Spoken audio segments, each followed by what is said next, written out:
Engineer Bernardo, ang tanong ko lamang po at tanong ng mga kababayan natin, napapansin po kasi nila na isa-isa ng mga opisyal, dating opisyal sa DPWH, maging ang ilang mambabatas, ay tumatakbo po sa ibang bansa. How do we stop this flight, Mr. Chair? Kasi baka darating po ang araw, wala na po tayong maimbestigahan, wala na po mapapanagot dahil lahat po sila ay nasa ibayong dagat na. Paano po yun, Mr. Chair? Do we have any plans? Do we have any actions para... I know, Mr. Chair, hindi natin pwedeng pigilan po yan dahil yan po ay karapatan naman nila. Pero dahil may investigasyon po nangyayari, ito po yung accountability, Mr. Chair. You may address your question to the DOJ representative. I think the Prosecutor General, Richard Padulyon, is here. Kindly Thank you, Mr. respond. Chair. Yes. Good morning, Mr. Chair. I believe that while we want all of these personalities who are involved or mentioned in the investigations to just stay in the country during the course of the investigations, we cannot at this time, Mr. Chair, prevent them from traveling because what we can only issue as far as the Department of Justice is a lookout bulletin.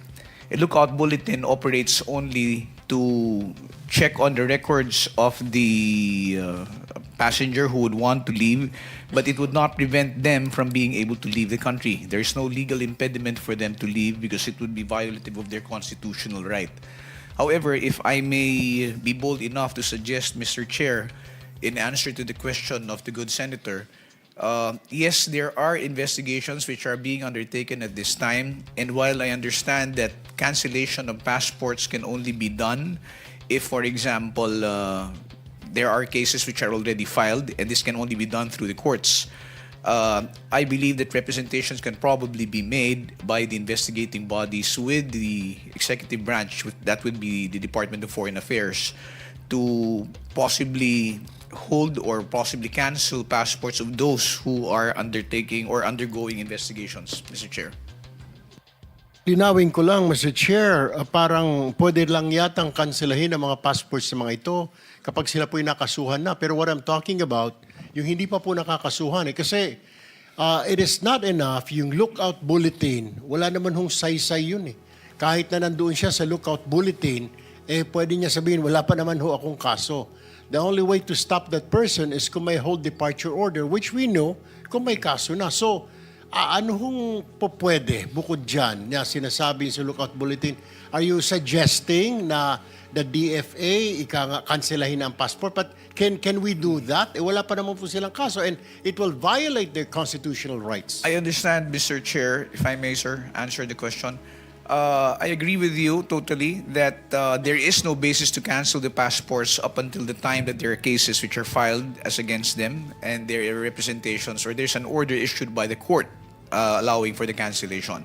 But the question earlier was with respect to what can be done at this time while there are no cases which have been filed. The only solution that I can find for this particular predicament, Mr. Chair, is for us to fast-track the filing of the cases or for cases to be fast-tracked so far as investigations are concerned before the Office of the Secretary of Justice and before the Office of the Ombudsman.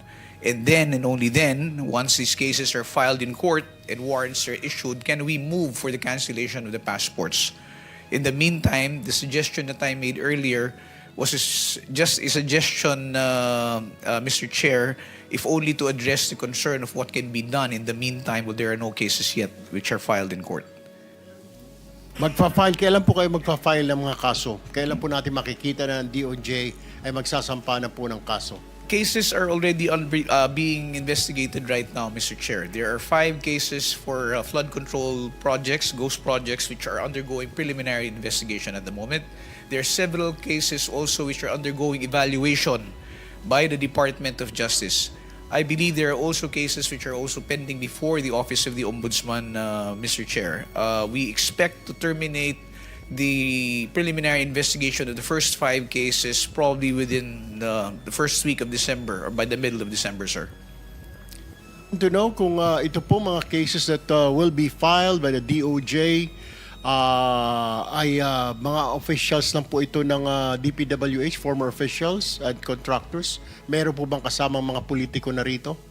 As of as of this time, Mr. Chair, as far as the first 5 cases which are undergoing investigation, it involves only officials of the DPWH, particularly those in District 1 in Bulacan, sir. All right. My next question is, Mr. Chair, alam kong sinusundan nyo rin po.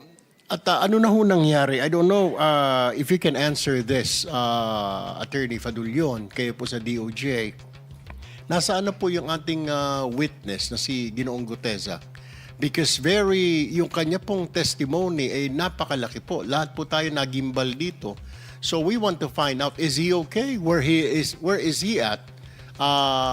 Is he still alive? Is he dead? Ano ho nangyari? Mr. Chair, Department of Justice would not be in any position to ascertain the whereabouts of Mr. Gutesa. As far as we know, he did testify here in the Senate Blue Ribbon Committee, but the Department of Justice never had any interaction with him after that particular testimony. There was no representation made as to his interest in being covered by the program or being granted any protection. And we know for a fact that the intervention by the Witness Protection Program is something which is done voluntarily by the one who is making the application. Inasmuch as there was no application made, we have not had, since the time of his testimony here before the Senate Blue Ribbon Committee, any interaction with Mr. Gutesa. So we would not be in a position to say where he is right now or what his condition is, sir. Mr. Chair, may I ask the Secretariat if we sent out subpoena or invitation to Mr. Gutesa? Because I'm concerned po. I mean, he made a lot of revelations here during the last meeting when he was here. So we want to find out at gusto ho natin siyang tanungin, where did you get all this information? Pero tila wala ho siya. Now, did we invite him? Yes, Mr. Vice Chairman. We sent an invitation to his known address, no? Nakalagay sa kanyang driver's license sa Taguig. Pero even when the investigation was conducted by the executive judge, wala na po siya doon sa kanyang known address, last known address. So what we did in the Blue Ribbon Committee, we sought the assistance of the Honorable Marcoleta kung sakaling meron siyang contact o may sa darating na panahon magkakaroon siya ng contact ay tulungan niya tayo na malocate at para makapag-testify na muli si Technical Sergeant Gutesa. So ang sagot po ni Honorable Marcoleta, wala rin po siyang contact kay Orly Gutesa. Isa pang katanungan dyan, Mr. Chair, at nagtatanong po yung mga kababayan ho natin, ano po ang mangyayari ngayon sa kanyang salaysay? Are we going to submit it? Dahil kung tayo po ay mag-wind down na dito po sa ating investigation, are we going to submit it to ICI, Mr. Chair? The sinumpang salaysay remains valid as far as the Blue Ribbon Committee is concerned. Ano? Nagkaroon lang naman siya ng problema doon sa kanyang pagkanotaryo. And hindi naman po siya sumipot sa DOJ, sa Ombudsman, even sa ICI. So wala po tayong magagawa doon. But as far as the committee is concerned, pag tayo po ay nag-submit ng ating committee report, yung kanyang sinumpang salaysay, as I mentioned earlier, remains valid. Kasi yun naman ay sinumpaan niya ng bukod, no? Dito sa harapan ng komite. Thank you, Mr. Chair. And now I direct my question to Yusek Bernardo. Yusek Bernardo, or Engineer Bernardo.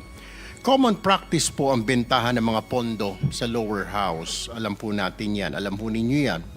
Ikaw po ba ay naalok na rin ng pondo for flood control ng mga mambabatas? I know you've been talking about senators, may mga congressman.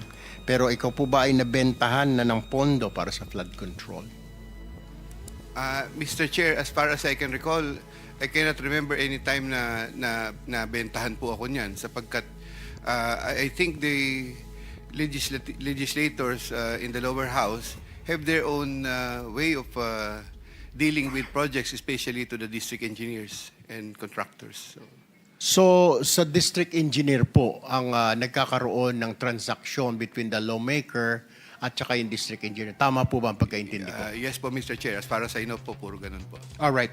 Walk us through, Engineer Bernardo. Pag nagbaba na po ng pondo, ng budget, ang isang politiko, congressman man yan, sa district, ano po ang nangyayari? Siya rin po ba, tama po ba na siya rin po ang nagsasabi, nagdidictate. Ito ang kontratista na gusto kong panalunin mo. Because siya yung kontratista ang magbibigay ng komisyon kay congressman o sa politiko. Tama po ba yun? Can you walk us through after na ibaba yung pondo ng mababatas doon sa distrito? What is happening?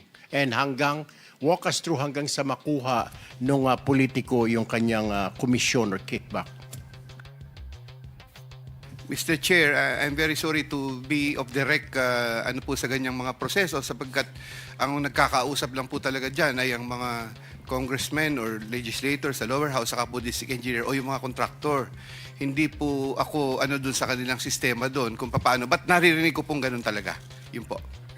Alright, panghuling na katalungan na lang po sa inyo, Yusek Bernardo, bago po ako lumipat dito kay Engineer Alcantara. Nabanggit niyo po ang Office of the Executive Secretary na kasama din po dito sa flood control. Ewan ko bakit to sila may flood control. Ang tanong ko po, sino sa Office of the Executive Secretary ang kausap po ninyo? Can you name names? Mr. Chair, as I've earlier na sinabi ko po, ay si Trigib Olaybar po ang kausap ko. Siya lang po nagsabi sa akin nun. Pero hindi po siya sa Office of the Executive Secretary, Engineer Bernardo. Siya po, the last na chinek ko po ay nasa Department of Education po siya. Wala po siya sa Office of the Executive Secretary. Bakit po ninyo nabanggit na siya, yun ay para, yung kanyang hinihingi ay para sa Executive Secretary, Engineer Bernardo? Mr. Chair, yun lamang po ang sinabi niya sa akin. Wala po akong... Senator Tulfo, bukod kay Yusek Olaybar, pag sinabing Office of the Executive Secretary, wala ka nakakausap na naka-assign mismo doon sa Office ng Executive Secretary? Wala. Wala po, Mr. Chair. Thank you. Okay, let me direct my question now to Engineer Alcantara. Engineer Alcantara, okay, pagbaba po ng pondo ng politiko sa inyo, ano po nangyayari? Tama po ba? Walk us through with this. Pagbaba ng pondo, sasabihin ng politiko, gusto ko sa kontraktor na ito ang mapanalunin mo. Tama po ba yun? Yes, Your Honor. Okay. Ano ho nangyayari? Nagkaroon ho ng bidding, etc. May bidding-biddingan pa kunwari. 3, 4 ang maglalaban-laban para kunwari. Pero mananalo at mananalo yung kontraktor ng politiko. Tama po ba yun? Yes, Your Honor. Alright. Ano ho na mangyayari after that? Kailan na po i-execute yung proyekto? Kailan na ang bigaya na komisyon? Kasi may mga balita po ako nag-a-advance pa ang ilang politiko. Tama po ba yon na humihingi po ng advance ang politiko? Wala pa po yung pondo, laway pa lang ay nagbibigay na ng advance yung kontraktor. Your Honor, pagdating po dun sa bagay, since sila po yung magkakausap na po, yung contractor and the, hindi po ko knowledgeable kung kailan o magkano yung percent na napag-uusapan po nila, Your Honor. Pero pagbaba ng pondo, ano ho nangyayari? Pakikwento lang po sa amin hanggang sa ma-execute, kung i-execute ngayon yung proyekto. Opo, pagbaba po ng pondo, pupunta na po yung mga contractor po sa office. At magko-confirm naman po na yun daw po ay ibinigay sa kanila. So makipag-usap naman po sila doon sa coordinator for the procedure of the bidding. And then ibibid po, i-implement, doon po nangyayari. Pero yung bigayan po nung obligasyon, since sa amin po ang nagpapamigay po talaga, hindi naman po kami. Pagka-congressional allocation po, Your Honor. Tinatawagan mo ba yung politiko pag sinabi niyang ito yung contractor ko, DE Alcantara o Engineer Alcantara, ito ang magpanalunin mo? How would you know na yun talaga ang kontraktor ni congressman o ni senador? Sino? Nagbibigay lang po ng listahan po doon sa binibigay ko lang po sa chief of staff ko. Ito yung designated na gusto nila. Ilan po yun. Okay. Tama rin po ba na para kunwari mayroon ka talagang bidding, masunod lang para hindi masilip ng COA, kailangan may sumali na 3 at 4 pa na contractor. Pero knowing in advance, kailangan manalo na yung contractor ng politiko na yon. Yes, Sir Honor. Yung mga contractor po na designated, they're the one who will talk to the coordinator po ng mga contractors po, Your Honor. So, yung bidding po na nagaganap ay bidding-biddingan na lang kung tawagin. Most probably, Your Honor. Alright. Okay. Another question po sa kay With the permission of Senator Go ahead. Kiko, and With the just permission, on that point, Senator Kiko, should you go sa next? page 18 kasi nung affidavit ni Ginoong Bernardo, nakalagay dito, number 141. In compliance with his order, I forwarded the list to Sec Bonoan. He told me that Undersecretary for Planning shall facilitate and ensure the inclusion of these projects in the NEP. So sinama pa lamang sa NEP, tapos 142, Engineer Alcantara gave 10% of the value of the project. Ibig sabihin, wala pa yung proyekto sa baba. Nasa NEP pa lang, may 10% na. Normally, ganun po, Your Honor, after the listing of the NEP. Saan galing yung pera? Sa mga contractor po na gustong mag-take ng risk po. Yan ang nga yung ibig kong sabihin kanina, di ba? May advance na. Kaya yung sinasabi mo na wala kang alam, hindi mo alam, sila nag-uusap, doon pa lang, tama si Senator Pangilinan, may advance na. Sama dito sa statement na binigay na affidavit ni Engineer Bernardo, may advance. Your Honor, i-differentiate ko lang po if you may. Yung pong binabanggit po ni Senator Pangilinan, yun po yung mga special fund po, hindi po yun yung allocable ng congressman, Your Honor.